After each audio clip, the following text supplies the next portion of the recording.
Jay Porter, and I fight for truth, justice, and the right to wear spandex. Good evening, Vinnies. What in the woodchuck and a pickup truck is going on tonight? I like performing at Vinnie's because I'm the one comedian in the lineup that Dave doesn't know whether he should laugh or call social services.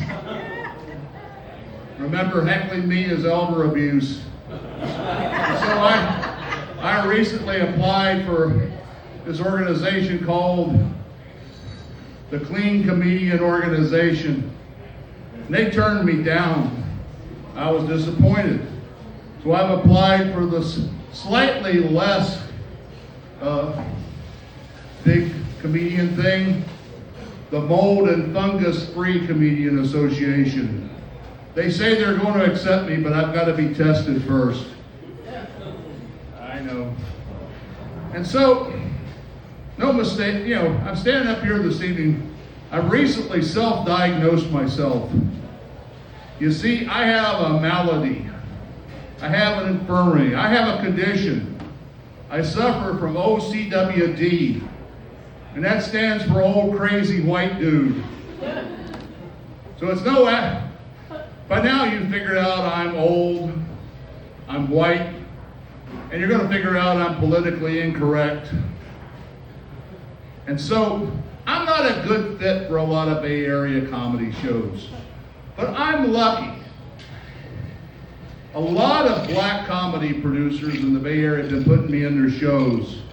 And I will tell you this, growing up back east in the hills of West Virginia, I was taught one of those American dreams, that with hard work and perseverance, you could grow up to be anything you wanted to be. But never in my wildest dreams did I ever dream that I would grow up to become an African American comedian. America's great, folks. And so, it's obvious I'm a boomer, but we boomers, we get bad press. Oh, you boomers, you want to go back to the way things were. No, I don't want to go back to 3 TV channels in a world that doesn't have Timu. Who wants that? But some things have turned out just a little strange. Growing up, I love beauty contests. I love to watch all the 10 girls walking across the stage. Miss America, Miss USA, Miss Universe. What do we got now? Miss Gender. How the hell did we end up here? And so I've been married next month for 43 years. People ask me all the time, how do you do that? And I give the most logical answer possible. You haven't seen me naked, have you? And so when you've been married that long, you come up with special moments and memories. I had one just last week. So our clothes machine had taken a dump. Had to go to the laundromat. Nice new laundromat, nice new machines. I got there, started the clothes washing, had to go to the bathroom. Nice bathroom, but I noticed one thing. No toilet paper. They had a bidet hose. A little while later, my wife shows up to help me fold the laundry in as nature called. And at that moment, I gave her a smirk like the Grinch who stole Christmas. And I said, honey, that bathroom, it just has a bidet hose. I said, they use them in Spain, they use them in France, and they're incredibly popular at European.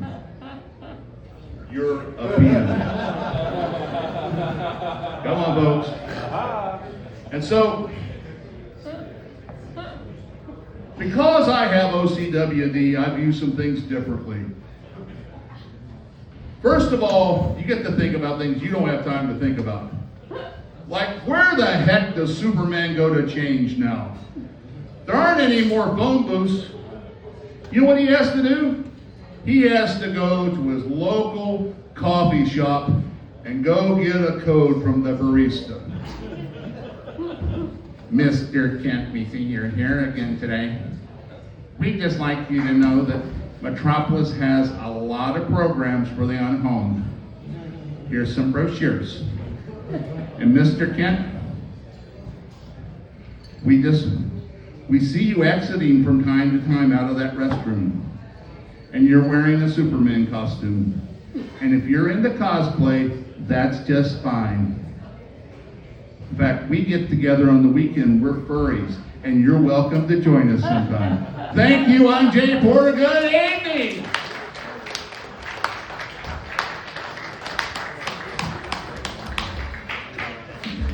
Give it up for Jay Porter, everybody. Let him hear it. Huh? God, obviously we need some diversity in our lineup, so Jay really brings that in. All right. Your next comedian, he is no stranger to Vinnie. He's no stranger to Contra Costa Comedy, man. This guy runs some rooms out here. If you're interested in comedy, talk to him. He runs an open mic out here in Concord. Please slap your hand flesh together big and loud for Captain Cole, everybody. Let him hear it.